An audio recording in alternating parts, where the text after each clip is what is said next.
नमस्कार। मैं जगदीश पारीक। आज हम पद्य पाठ रसखान के बारे में जानकारी लेंगे। रसखान का जन्म सन 1548 में हुआ माना जाता है। उनका मूल नाम सैयद इब्राहिम था और वे दिल्ली के आसपास के रहने वाले थे। कृष्ण भक्ति ने उन्हें ऐसा मुग्ध कर दिया कि गोस्वामी विट्ठलनाथ से दीक्षा ली और ब्रजभूमि में जा बसे।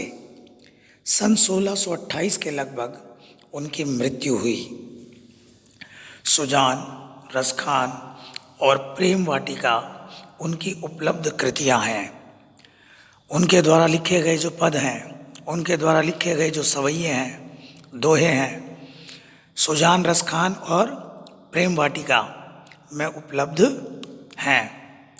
रसखान रचनावली के नाम से उनकी रचनाओं का संग्रह मिलता है और इन सभी का सामूहिक रूप से जो संग्रह है वह रसखान रचनावली इस नाम से जो ग्रंथ है उसमें मिलता है।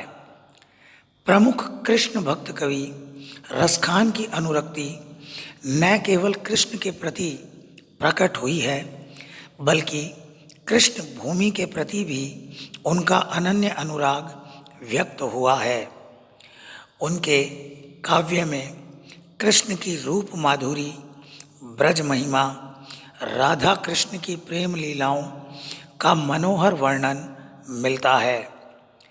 वे अपनी प्रेम की तन्मयता, भाव विह्वलता और आसक्ति के उल्लास के लिए जितने प्रसिद्ध हैं उतने ही अपनी भाषा की मार्मिकता, शब्द चयन तथा व्यंजक शैली के लिए उनके यहाँ ब्रज भाषा का अत्यंत सरस और मनोरम प्रयोग मिलता है।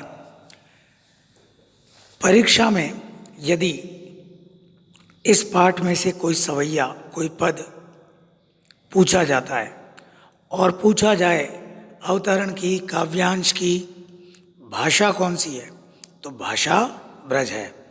रसखान ने किस भाषा का प्रयोग किया है? ब्रज भाषा का प्रयोग किया है, जिसमें जरा भी शब्दाडंबर नहीं है, शब्दों का आडंबर नहीं है।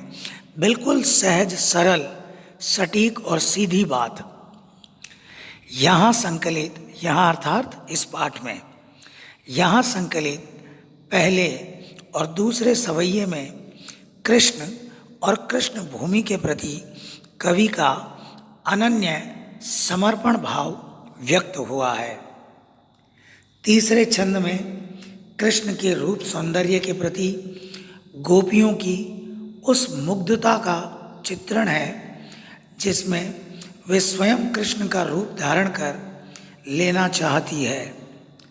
चौथे छंद में कृष्ण की मुरली की धुन और उनकी मुस्कान के अचूक प्रभाव तथा गोपियों की विवशता का वर्णन किया गया है।